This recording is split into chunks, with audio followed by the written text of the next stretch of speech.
Touch of Death will probably the best Diablo4 Season 10 endgame build for Spiritborn, and in general one of the best Season 10 builds out there. So why does the build now get so strong with Season 10? Thanks to the Chaos Unix, because we will wear most of our weapons on our armor slots now. We can abuse the 3 skill takes that the skill has. We use Sunstain Warcrozer as a Chaos Unix for more potency skill damage after we use a focus skill, and also a chance to deal double damage with potency skills. Our Supersonic get more basic skill damage and a chance that our basic skills deal double damage, which also buffs Touch of Death because it's a basic skill. Now thanks to Rod of Kerkyboi, we have a chance for core skills to hit twice, and on top of that we get a guaranteed crit if Kerkyboi triggers. In addition, the crit gets enhanced the more resource wisp. The last puzzle piece is the new Heisei Kintsugi unique will give us up to 120% damage when we cast our Protector ultimate, and it grants our Touch of Death plus skills because it's a Gorilla skill now thanks to Gorilla as our second hull that gets enabled thanks to Harmony of Evil Walker. We get an additional 48% damage per spirit hull on top, and on top of that we get a huge damage multi because we're using a 3 spirit hull. Thanks to the Touch of Death cleave, we'll get the core skill tag and the cooldown gets removed, so you can spam it now. And thanks to Rod of Kerkyboi, the Touch of Death will get turned into basic as a core skill at the same time, and so you won't need to have 70 vigor of area activation. You can just spam it with Rod of Kerkyboi. So that also means you cannot league start with this build because you need at least a Rod of Kerkyboi for the build, because otherwise you could not sustain the high vigor cost of Touch of Death. I would recommend you to instead go for the Evade Spiritborn build until you find your pieces, and I would even recommend to you to farm until you have at least some of your Chaos Unix, and you can also check out the Evade Spiritborn guide on my YouTube channel. Now, how does the build work? Thanks to the aspect of Insatiable, our Touch of Death swarm explode when you have more than 3 swarm active. This explosion can also crit. So the normal dot cannot crit because it's a dot, but the explosion can crit. When you spawn the 4th swarm, the oldest one would explode for the damage it would have done for its duration plus the X duration bonus modifier on your aspect. So we get Touch of Death duration temper on our weapon. The more duration and damage ticks the swarm has, the more damage the explosion will inflict. So that also means it's also more of a pit push build, but it's a bad speed farm build. There are way better speed farm builds out there. Because the first swarm needs 9 seconds to hatch on the first group of enemy. If you still want to go for a speed farm setup, equip your Ring of Midair Hunt so they will hatch 66% faster. In addition, you should also have some chaos perks like the Beast Cornered, you will have an even easier time. Hey guys, what's up? Angry with another Diablo4 Season 10 Spiritborn build guide, and today I want to show you the best build on Season 10 so far. Just had an introduction. Thanks to the Zero to Hero crew from Discord for this build, and also I think the original creator is the Rise Das Axolotl. Don't know if I felt his tech right. He also has a Twitch, so check him out. Really amazing Twitch streamer. And yeah, I will also post his build guide in the description. Now let's get started for the GN. The synergies are kind of like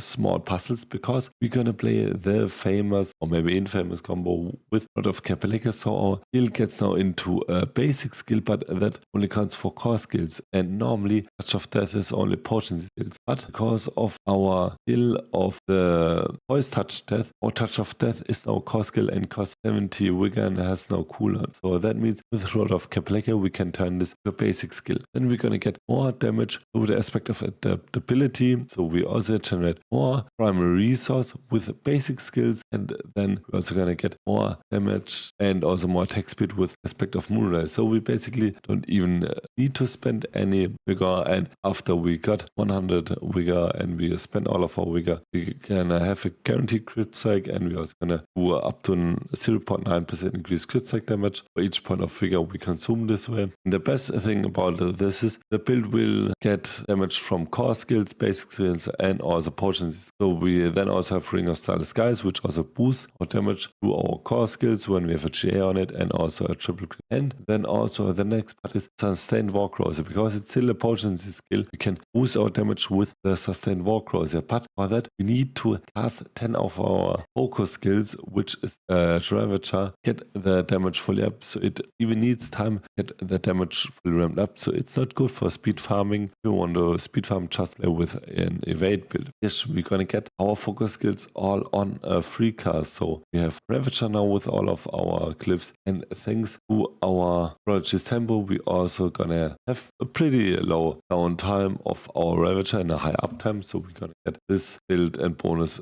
build up pretty fast. Then the next puzzle piece is the insatiable aspect. So kills extended duration of your active Touch of Death bomb by 0.2 seconds. When a bomb is replaced, it bursts for up to 300% of the damage it would have done. So it also means the more the Touch of Death bomb will take, the more damage it will do. So that's also the reason why we don't play with Nox Resonance, because normally we would play with our Nox Resonance on Poison Build because we want to trigger all of our damage fast. But because of our Touch of Death, bombs will do more damage the more time they tick. It's better to not just expand them with our Nox Resonance and just let them tick and do the more dot damage and then just kill the enemy over time. So the full Touch of Death swarm kind of needs, I think, 9 seconds hedge, and that's the reason why it's really good of pit push farm, but not a good speed farm build. So in addition, we also have our Prodigy's Tempo. So we're also gonna get up to 4 potency skills after we cast a 4 skill or potency. So yeah, we will get a lot of crazy ranks for it. So that's also the reason. So then the last puzzle piece is the Harmony of Ebewaka with the Herrscher and Konsugi. So thanks to the Harmony of Ebewaka, our skills deal a 38% increased damage per spirit type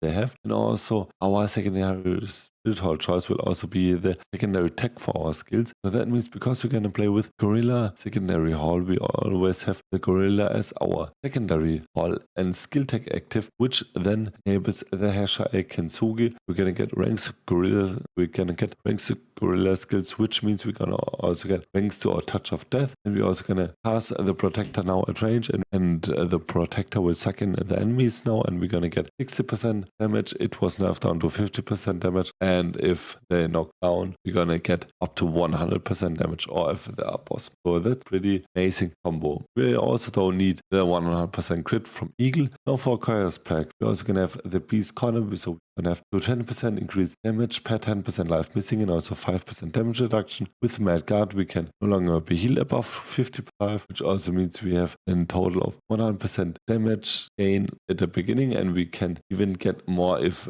the lower we drop from our health. And also we have Crazy Bruise. Our potion is now a cooldown, but we're gonna get up to 100% resource cost reduction, 80% increased attack speed, 80% increased movement speed, and as far as I know, Crazy Bruise in the second bucket of our attack speed. And in addition, our healing potion has a 50-second cooldown now and can trigger it at full life. So thanks to our Prodigy's Tempo, we can greatly reduce this pretty fast. Yeah, we'll most probably switch out Unstable Power for something like maybe Electricity, because we're gonna get increased attack speed, but I will still let you know that. Then also for our runes, we have Hog and K and Ahu and Quacks. So on our skill tree, it's pretty easily get to your core skills, then max Vigorous and also Balance Exertion for more core skill damage. Also max Follow Through, because we're gonna get more basic skill damage, which also means more Touch of Death damage, and get 2 points into Apex. You can get even 3 points into Apex and just leave out 1 point from your Vigorous. So we have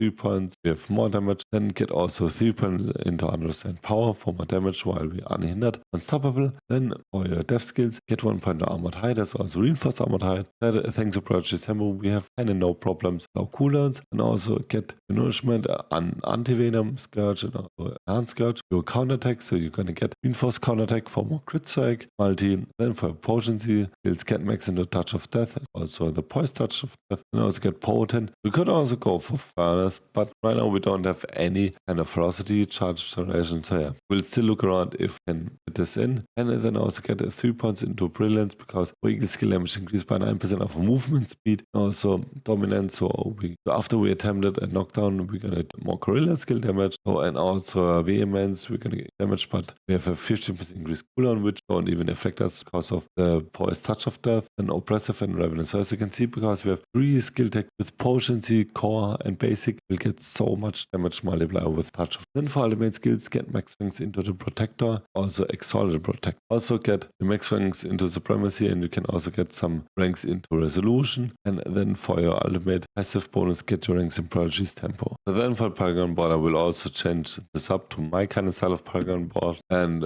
for the first one, we're gonna get the Spirit, because we're gonna do crits with our Touch of Death, do the stageable aspect. For the second board, get zapping and also get your menageries. So we're gonna get more damage after we deal damage with our build skill types. But you can also go for Bane. So because we don't have Nox Resonance now, we have a 50% chance to deal double damage for the amount of damage over that duration. So this would be also good to get even more damage. We'll also try this out. And then for the next board, get your Convergence. So we're gonna get more elemental damage and also get your Kenny for more non-physical plus damage. For the second last board, get a Selfish's Shield. There's also the Talon for more Eagle skill damage. And because our Touch of Death is Eagle skill, gonna get more Eagle skill damage. And for our last board, get the Revealing for more damage after we knock down the enemy. And also get Festa for more damage with handipede skills. I will still update mostly the Paragon board. For Mercenary, take Subo and Rahir. For Subo, just take the left route for more crits like them. I hope I could show you probably the best Season 10 Spiritborn build in Diablo 4 so far. And if you like this video, please leave a like and a sub. It would be tremendously. Would also appreciate it. If you have still some questions, please ask them in the comments down below. And until next video, bye.